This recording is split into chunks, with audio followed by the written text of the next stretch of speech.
네, 큐브 주제는 어디서? 오늘은 어디로 가볼까요? 영국의 코로나19 사망자가 이탈리아를 넘어섰습니다. 유럽 최다고요. 전 세계적으로는 미국 다음으로 많은 사망자 수를 기록했다고 합니다. 네, 이렇게 사망자가 급증함에 따라서 최근 시신을 담을 수 있는 가방이 모두 소진이 돼서 병원 침대 시트를 활용하고 있다는 소식까지 전해졌는데요.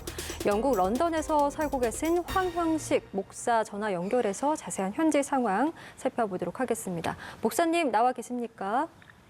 네, 안녕하세요. 네. 영국의 황영식 목사입니다. 예, 네, 황 목사님 반갑습니다. 저희가 이 영국 쪽 상황이 연일 심각하게 돌아가는지라 저희가 이제 분위기를 좀 전해 듣고자 연결 부탁드렸는데요. 먼저 현지 분위기부터 저희가 좀 간략하게 여쭙겠습니다. 지금 코로나19 사망자 수가 32,000명을 훌쩍 넘어섰다고 하는데요. 굉장히 심각하네요. 어떻습니까?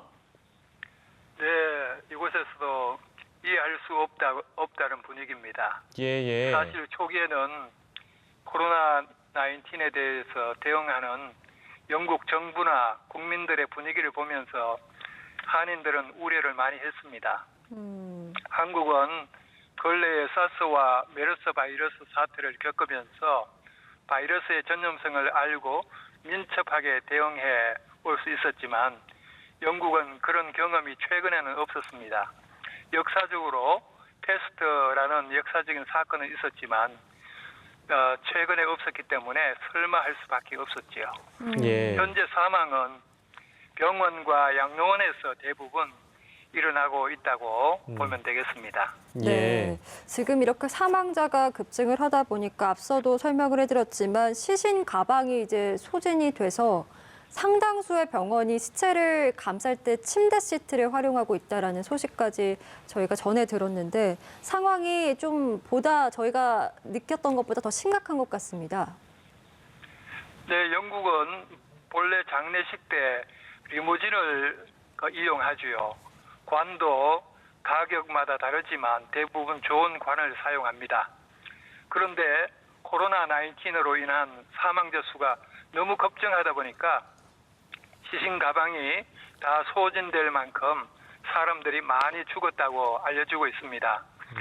이것은 영국의 산업 구조, 제조 산업을 대부분 정리했기 때문이라고 봅니다. 고부가 가치 업종만 육성하겠다는 정책이었습니다. 아마도 각 나라도 코로나19 이후에는 그 정책이 많이 바뀌리라 예상합니다. 바이러스에 필요한 마스크나 의료, 옷, 산소호흡기, 손세척제, 시신을 위한 장비 등등 모든 것을 외국에서 수입합니다. 그런데 대부분이 충분히 확보하지 못한 거죠. 시신을 위한 장비가 부족하기에 병원 침대 시트를 사용할 수밖에 없었을 것입니다.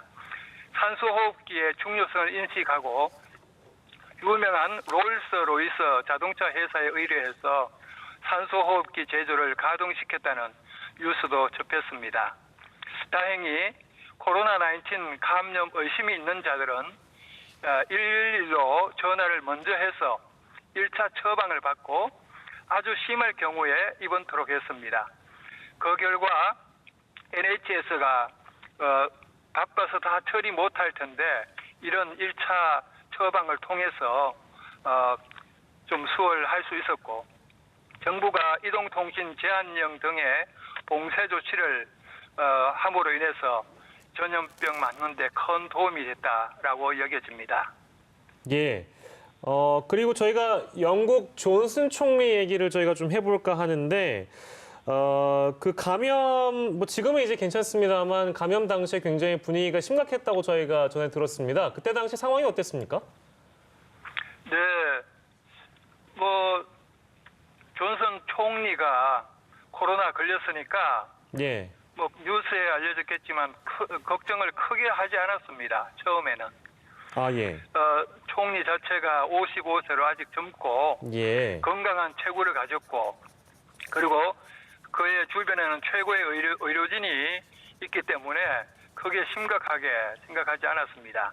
그런데 심해져서 중환자실로 옮겨지면서 코로나19의 위험성이 국민들에게 더 크게 와닿았다고 봅니다.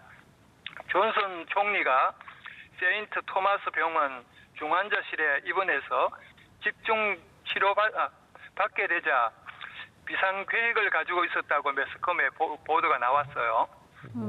자세한 내용을 알려주지 않아서 대부분의 사람들은 잘 모르고 있었지만 당연히 총리니까 치유되고 회복되리라 기대했습니다. 그런데 심해지는 거예요. 그래서 많은 이들이 점점 걱정했습니다. 그러나 죽는다라고 심각하게 생각하지는 않았다 여겨집니다. 그의 사망을 대비하고 비상계획까지 세웠다는 것은 존슨 총리가 회복되어 업무에 복귀된 다음에야 그 소식이 정확하게 알려졌습니다. 그런데 그의 회복 후에 사망 직전까지 갔다. 그리고 더 선이라는 뉴스페이퍼에 인터뷰하면서 존슨은 자신이 코로나 바이러스와 싸우는 동안 의사들은 그의 죽음을 발표할 준비를 하고 있었다. 예. 이렇게 틀어놓았다고 해요. 그래서 총리 사망 대비 비상계획까지 세웠다. 또 죽었을 때 대비해서 계획까지 세웠다라는 이런 뉴스를 접하자 국민들이 코로나19의 위험성이 얼마나 강한지 예. 또 확실히 새겼다고 봅니다. 네, 네. 그래도 다행히 이렇게 완치를 하고 또 업무에 복귀한 모습을 보면서 또 시민들이 또 희망을 가질 수 있었을 것 같은데요. 최근에 지금 이렇게 유럽에서 이 사망자 수가 좀 많이 기록이 되면서 영국에서는 좀 뒤늦게 봉쇄 조치를 했던 것이 이 사태를 키웠다라는 지적들이 나오고 있습니다. 영국 내에서 사망자 수가 많은 배경에 대해서는 좀 어떤 얘기들이 나오고 있는지요? 네, 여기에서도 이런 의문을 갖습니다. 왜 유럽에서 영국이 치사율이 가장 높아야 되는지 서로 묻고 있습니다. 이것에 대해 국민들이 공개 질문을 해야 한다라고 하고 있고요. 아직 확실한 데이터가 없으므로 확실한 답을 모를 것이라고 합니다.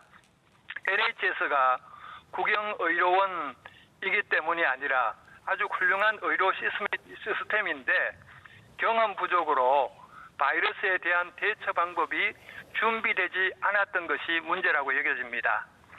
한국에서 이미 사스와 메르스 바이러스 사태를 겪은 후에 시스템을 잘 갖추었기 때문에 단시간에 큰 성과를 이번에 가져왔다고 봅니다. 정부가 대응, 리액션이 늦게 되었고 록다운을 좀 더 빨리 했어야 된다. 그리고 양성 반응 검사를 더 많이, 더 신속하게 했어야 된다라는 이런 의견들이 나오고 있습니다. 여기에 마스크 안 쓰는 문화까지 더해졌습니다.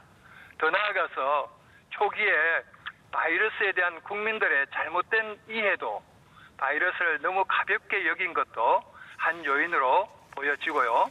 마지막으로 수입에 의존하는 의료 장비들로 인한 충분한 공급이 제때 제대로 받지 못한 것도 큰 요인으로 보지요. 잠깐 말씀해 주셨습니다만 마스크에 대해서 지금 현재 착용 권고에 그치고 있기 때문에 상황이 이렇게까지나 됐는데 왜 의무화하지 않는 건지도 좀 궁금증이 생기네요. 그 이유가 뭐라고 봐야 될까요? 네, 유럽이나 미국에서 처음에는 마스크가 코로나19 예방에 크게 도움이 안 된다고 생각했지 않습니까? 예. 그러나 정부들마다 마스크 쓰는 것이 코로나19 예방에 도움이 될 수 있다. 이렇게 목소리가 바뀌어졌지요. 예. 여기에 회사들이 꼭 필요한 직원들만 일을 하게 하는데 직원들의 건강을 위해서 산업용 마스크를 공급해서 사용하고 있는 편입니다. 그러나 운동 갈 때, 걸어 다닐 때 안 쓰는 분들이 많고 쇼핑 갈 때는 음식물을 사러 갈 때는 좀 쓰려고 노력한 분들이 제법 늘어나고 있는 편이에요. 예, 예. 노인층이나 특히 외국 이민자들이 많이 씁니다. 예. 그렇지만 일반 영국인들은 마스크 쓰는 비율이 아직 여전히 낮지 않나 생각합니다. 한 예로 제가 아는 한국인 자매 한 분이 예. 영국인과 결혼해서 예. 영국 남부지방 한국으로 말하면 면 단위 소재지 같은 곳에서 피시앤칩스 가게를 경영하고 있습니다. 남편이 그 나이가 좀 있어서 마스크 쓰고 일하도록, 그리고 손님들과 대화할 때 2m 떨어져서 대화하도록 예. 이렇게 아내가 늘 요청하는데 예, 이 예. 남편이 마스크 쓰면 숨이 막혀가지고 쓸 수 없다는 거예요. 아. 가게 안에서 일을 하니까 위험하지 않습니까? 그런데 마스크도 안 쓰고 영국인들의 특유 대화법인 가까이에서 얼굴을 마주하듯이 가까이에서 이야기하는 것을 좋아하기 때문에 예. 이 자매가 너무 속상해하고 전화로 푸념을 하는 것을 털어놓는 것을 예. 들었습니다.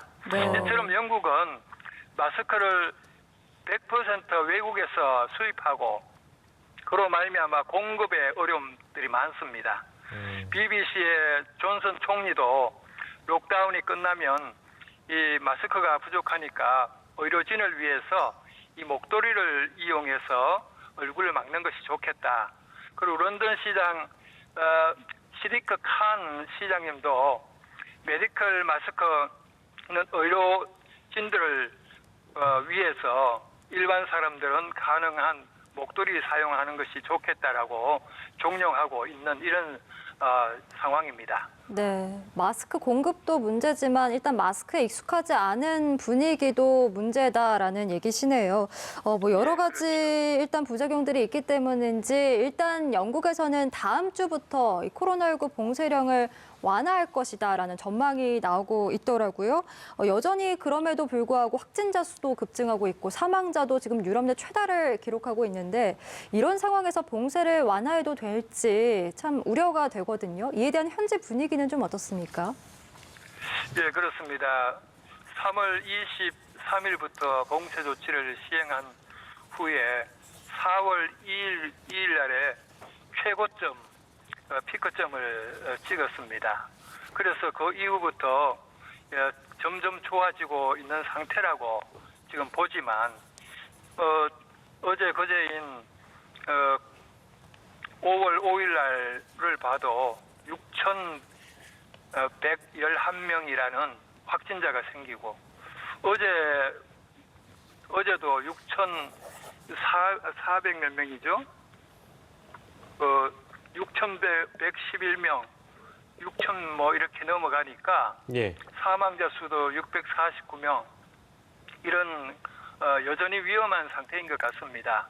한국처럼 빠른 회복이 이루어지는 것이 아니라 현재 계속 좋아지고 있는 추세이기는 하지만 여전히 위협적이기 때문에 다시 확진자들이 많아져서 2차적으로 최고점을 또 찍게 될까 봐서 두려워하고 있는 상태이지요. 그래서 이런 위협이 있고 또 더 나아가서 이 국가적으로나 회사적으로 보면 이 근로자들을 장기적으로 쉬게 할 수 없기 때문에 국가적으로 많은 부담이 있고 회사들도 어려움이 있습니다. 그래서 국가에서 근로자 돕기 하고 있고 다음으로 세금을 연기해 주는 제도를 도입하고 있고 그리고 작은 회사들의 어려움을 위해서 그란트라는 이 지원하는 이 제도를 도입하고 있습니다. 이렇게 기업이나 가게들의 손실이 큰 만큼 국가의 손실도 크게 이어지기 때문에 이 봉쇄 조치가 계속 필요하지만 국가적인 손실이 막대하기에 이 완화의 필요성은 반드시 필요하지만 정부는 어떻게 할지 이제 10일 날 발표 예정이거든요. 예. 그 추세를 지켜볼 예정입니다. 예, 고민이 알겠습니다. 많을 겁니다. 네, 네, 알겠습니다. 봉쇄 완화 조치가 10일에 어떻게 결정이 나는지에 따라서 좀 추이가 달라질 수도 있을 것 같기도 하고요. 더 심해질 수도 있을 것 같고. 일단 좀 지켜보도록 하겠습니다. 오늘 저희가 영국 상황 들어봤는데요. 말씀 여기서 정리하겠습니다. 고맙습니다. 예, 감사합니다. 수고하십시오. 네.